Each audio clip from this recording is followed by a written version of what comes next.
जय जय साईं राम। सर्वप्रथम मैं श्रद्धा के साथ श्री साईं बाबा के चरणों में प्रणाम करती हूँ। ओम साईं राम। श्री साईं सच्चरित्र अध्याय 38। बाबा की हांडी।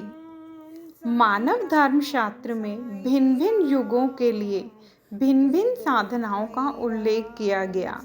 सतयुग में तप, त्रेता में ज्ञान, द्वापर में यज्ञ और कलयुग में दान का विशेष महात्म्य है। सर्व प्रकार के दानों में अन्न दान श्रेष्ठ है। जब मध्याह्न के समय हमें भोजन प्राप्त नहीं होता तब हम विचलित हो जाते हैं। ऐसी ही स्थिति अन्य प्राणियों की अनुभव कर जो किसी भिक्षुक या भूखे को भोजन देता है वही श्रेष्ठ दानी है। तैत्तिरीयोपनिषद में लिखा है कि अन्न ही ब्रह्म है और उसी से सब प्राणियों की उत्पत्ति होती है तथा उससे ही वे जीवित रहते हैं और मृत्यु के उपरांत उसी में लय भी हो जाते हैं। जब कोई अतिथि दोपहर के समय अपने घर आता है तो हमारा कर्तव्य हो जाता है कि हम उसका अभिनंदन कर उसे भोजन कराएं।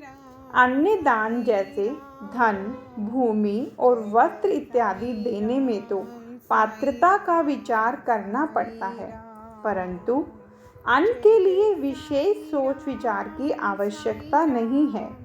दोपहर के समय कोई भी अपने द्वार पर आए उसे शीघ्र भोजन कराना हमारा परम कर्तव्य है। प्रथमतः लूले, लंगड़े, अंधे या रुग्ण भिखारियों को, फिर उन्हें जो हाथ पैर से स्वस्थ हैं और उन सभी के बाद अपने संबंधियों को भोजन कराना चाहिए। अन्य सभी की अपेक्षा पंगुओं को भोजन कराने का महत्व अधिक है।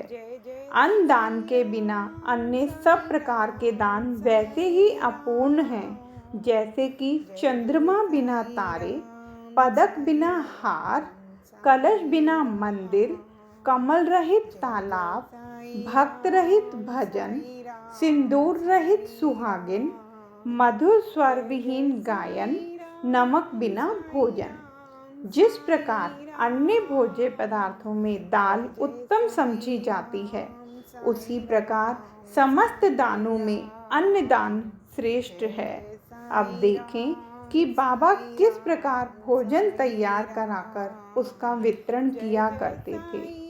हम पहले ही उल्लेख कर चुके हैं कि बाबा अल्पाहारी थे और वे थोड़ा बहुत जो कुछ भी खाते थे वह उन्हें केवल 2 ग्रहों से ही भिक्षा में उपलब्ध हो जाया करता था।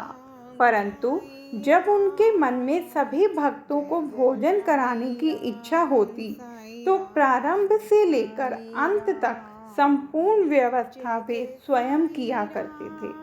वे किसी पर निर्भर नहीं रहते थे और न ही किसी को इस संबंध में कष्ट ही दिया करते थे। प्रथमतः वे स्वयं बाजार जाकर सब वस्तुएं, अनाज, आटा, नमक, मिर्ची, जीरा, खोपरा और अन्य मसाले आदि वस्तुएं नगद दाम देकर खरीद लाया करते थे।